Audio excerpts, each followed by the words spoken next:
Welcome to Let's Code Physics. I'm excited today to try out something a little different where I would like to look at a few videos from the internet that have recently gone viral, or at least hit my notice. I don't know what level of virality that counts for, but I'd like to take a look at these viral videos through a physics lens using the Tracker software here. We just finished 7 episodes of a Tracker for Beginners tutorial series. So if this software, if this type of analysis interests you, you can check out the link in the description below to find that tutorial series.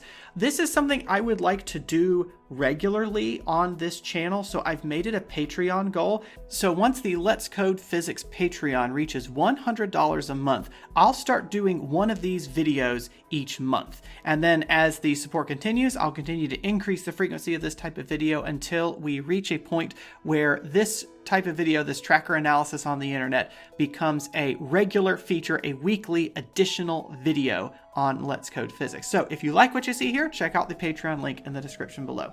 Okay, the first video we're going to look at is this excellent example of a cat jumping over a child's baby gate. I've been looking at this over and over again. I'm pretty sure the cat is only jumping at the beginning. I don't believe the cat is supporting itself on the top bar there. You can see as we rotate around there. And the force analysis supports that. I don't think the cat is getting an additional jump off of the top there. I think the cat is only jumping from the beginning. So what you can see from the graph of position here, the cat makes a pretty nice parabola in its trajectory, or in its function of vertical position versus time. But you can see the parabola here, it's not really a parabola, but it's a little bit lopsided, right? It's a little bit broader on this side than it is on the right side. And we can take a look at that from the velocity perspective as well. So as the cat is jumping up, so starting at about here on the here in the video, the cat's vertical velocity is decreasing, obviously, because it's heading upward. But what you notice is that it's decreasing at one rate here, and then it continues to decrease. It goes in the negative direction, but it decreases at a different rate here. So the slope of velocity is lower on this side and is much higher on this side, or is more shallow on this side and is steeper coming down. Now, the reason for that is because on the way up, the cat experiences two forces. There's the cat's weight pulling down and the drag force pulling down. But then when we're coming down the other way, the cat has its weight pulling down, but then the drag force pointing upward. So you've got a different combination of forces going on there. So we end up with a different concavity on the y graph, and we end up with a different slope on the velocity graph. You can also see that in the accelerations. Let's look at the vertical acceleration here. So as we are on our way up, let's get up to the peak. So right here at the peak, we have a drastic change in the acceleration. We've got one type of acceleration going on over here, around 9.8, but then we've got a different kind of acceleration going on over here. Of course, the cat is also changing its profile. So going up, the cat is vertically oriented, so it's getting one magnitude of the drag force going up, but then on the way down, it's turned to flat so that we get a different magnitude of the drag force. So we've got a pretty significantly changing drag force between going up and going down, so we get a rather significantly different slope to our velocity graph there. So the next video we'll take a look at is this one that made its way around ESPN. We've got a baseball player who is not quite happy with what's going on in the game, and so he has thrown his helmet against the wall, and the helmet bounces back with a bit of a vengeance. This is a very rough calculation, so I've had to do a few things here. First of all, I had to look up this baseball player's height so that I've got an estimated scale here, so this is not quite accurate, but it's good enough to get us an idea. And then if you notice, the frame of the camera is moving as we go along here because the camera itself is not steady. So I've just picked a point here in the upper right hand corner, the tape corner that I'm calling it here, and basically our coordinate system has a reference frame assigned to the tape corner. So if I turn on the axes here, my axes are locked onto the tape corner. As we play the video, the coordinate axes follow the tape corner there. So in other words, I've got an absolute world coordinate here that is moving in the video. And what we see, we've got a launch speed here that is pretty decent. So if we look at the speed of the helmet. Let's see, helmet is in red. If we look at the speed of the helmet at this point, so when it leaves the guy's hand, it's traveling at just around 7 meters per second. So a good reference to always keep in mind is that 1 meter per second is average human walking speed. So he's throwing it about 7 times average human walking speed, which sounds about right? We should be able to throw things faster than we walk. Then we encounter the first collision with the wall. When it collides with the wall, it bounces back with a speed of about half of that. So it's bouncing back with a speed of around 3-4 meters per second, something like that. It has another collision, and now it's heading for the fellow's face. His head is in a relatively consistent position around here. It's moving up just a little bit, but when the helmet hits him, his head is in about a consistent position.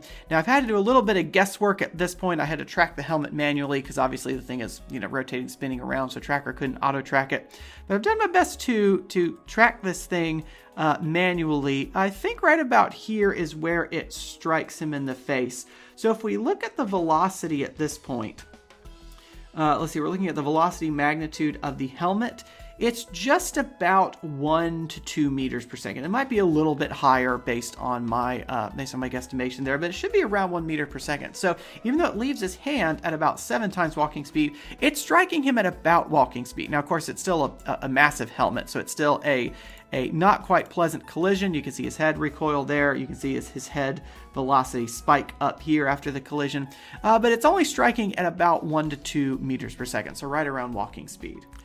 All right, last video we'll take a look at comes to us from Joseph Valtellini. This is something going on called the Bottlecap challenge that I had to read up on, but basically what he's doing is he is preparing his foot for a kick against this Bottlecap. Right now we are tracking the Bottlecap, which is giving us our length scale here. He is behind the Bottlecap, so I'm not quite measuring the position of his foot just yet. I'm going to wait for it to get closer along the z-axis toward the Bottlecap here, because when something is farther away, tracker doesn't know towards you and away from you distances. So we're just tracking the Bottlecap for right now. Here's where we start to track the foot. Again, I've had to do this manually because you can't really auto track a foot. But the goal here is for him to strike this Bottlecap at just the right location and with just the right speed to unscrew the Bottlecap and send it flying and not break the glass bottle. I think a lot of folks I saw try this with a plastic bottle. He's got a lot more confidence with the glass bottle here. So what you can see, his foot is getting faster. Part of that is that he is probably swinging his foot faster, but also part of that is that more of the motion is becoming left and right. So part of this increase in velocity here is an artifact of how the video is set up.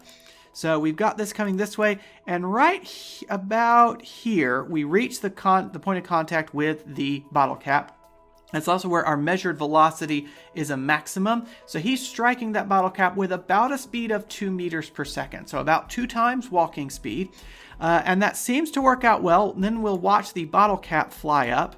So you can see it's spinning. We can't really record the spinning motion here, unfortunately, but we can get an idea of the vertical motion. So the Bottlecap launches up with a speed of about, looks like a 1/4 meter per second, so about a 1/4 of walking speed, and his foot immediately decreases in speed as he doesn't need to be exerting that force anymore, also because his foot is moving away from the camera now. But let's watch what happens with this Bottlecap. So it spins up, reaches a peak. We get a collision off of the bottle. It actually ends up bouncing back higher. Let's see if we can track back to that collision. Okay, where are we right now on the graph here? Let's try zooming in. Let's see, we're at a time. Display the time. Let's see, we're at a time of 4.5 seconds. Okay, so at this point, oh yeah, I need to only look at the Bottlecap now. There we go. Here we go. Here's the that's the Bottlecap's X. Let's go to the Bottlecap's velocity magnitude. So at this point, it's spinning off. Let's see. So it bounces off here at about 1/8 of a meter per second, and then it flies off this way. It should be reaching. Yeah, at the peak, it'll reach a speed of about 0, and then it comes spinning, flying off here, and then it's accelerating up this way under the influence of gravity. So it's bouncing around a lot because the tracker is having a hard time automatically tracking this thing, but it does track upward the velocity magnitude under the acceleration due to gravity. And so congratulations to you, Mr. Valtellini. This is very successful physics in addition to a nice successful meme. Okay, so I hope you've enjoyed that little bit of video analysis on the internet. Again, if this is something you would like to see more of, please see that Patreon link in the description below. That will enable me to make more of this kind of stuff. This was a lot of fun, very educational, and I hope to make more of them in the future. Thank you so much for watching. I will see you next time. Bye-bye.